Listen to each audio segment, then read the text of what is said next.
So hi everybody, I'm Julia Morgan, and I'll start with this first slide here. This is a site-specific painted piece. It took up a fairly large wall at a gallery in San Francisco called the California Institute for Integral Studies, where I was doing my master's at the time at the San Francisco Art Institute. This is from 2011, and this is kind of the root of where all my work comes from as an artist, which starts with my family history. So in doing research about what constituted my family, this was a format I found for tracing yourself back through your family tree. And on my mother's side, which is to the left, it goes quite far back. I have a photo and documentation until going as far back as 1853. But on my father's side, past my grandparents, even a lot of details about them I don't know anything about. So it was just a way to talk about that visually, but also with the written word when you look closely at it. And then this is one of my most recent pieces, some work that was actually at Gallery 1313 in November, part of a small group show called Liminality. And last year when I went to the Black Canadian Studies Conference at Brock University, Andrea Metavarsky presented a paper that was talking about Susanna Moodie, Canadian canonical writer most of you probably know, and then the history of Mary Prince, who was a slave who was born in Bermuda, which is where I'm originally from. And they knew one another. Apparently they met in England, and Mary Prince told her her story and asked her to write about it. And so I was astounded at this connection and what that means about Susanna Moodie's work, what this means about Mary Prince, what was this relationship that these two women had. And so I created this series that talked about what that relationship could have been, including characters and costumes. And then the written piece in the bottom corner, there's their words merged together. I looked in their books for powerful passages where they kind of had parallel experiences and merged them together as if it were one piece. In addition to being a practicing artist, I'm a 7th and 8th grade middle school art teacher in Sacramento, California. I've been in Toronto for about the last 20 years and just moved in October of 2013 to start working with the school. And this is some of the work that I've done with the kids there. It's primarily the student body is Black and Hispanic. It's a disadvantaged neighborhood, but it's a prep school that's prepping them to go into the high school, where 95 to 98% of the students go on to college and university and has a really high success rate.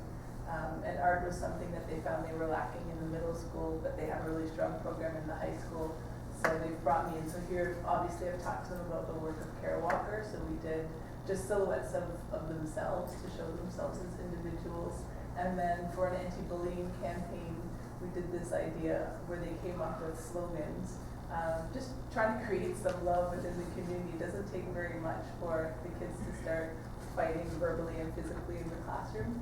And this was a way I wanted to help bring them together with their own slogans using photography. So of course we talked about a lot of the artists who inspired these works.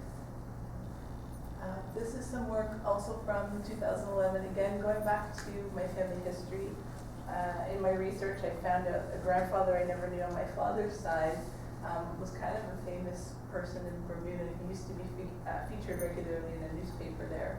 And there's a template where you can search his name and it shows up with this highlighted bar every time his name shows up, and there's hundreds of references. And in all these pictures, he's this smiling, completely accessible man. No one on the island will say a bad word about him. He was a UN ambassador. He fathered many children. I keep finding out about more and more of them. But I feel like there's this relationship he has with the media and with the public that isn't who the man is. Nobody really knows who this man is, and so I challenge myself to try to be this man. He's received a posthumous Arts and Humanitarian Award. I still feel like nobody really knows this man, so there's a bit of a tribute to the Invisible Man, talking about masks in the top piece there, where his head's cut off.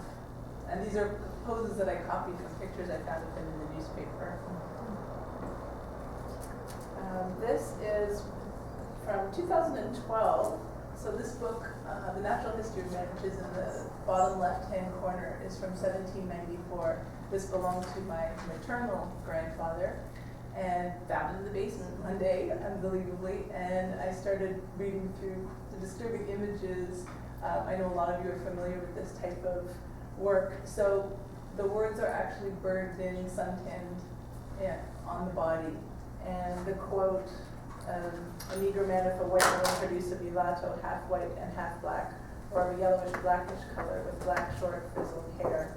And on the front part, on the stomach, it says those parts of the skin which are not exposed to the sun's rays lose their color.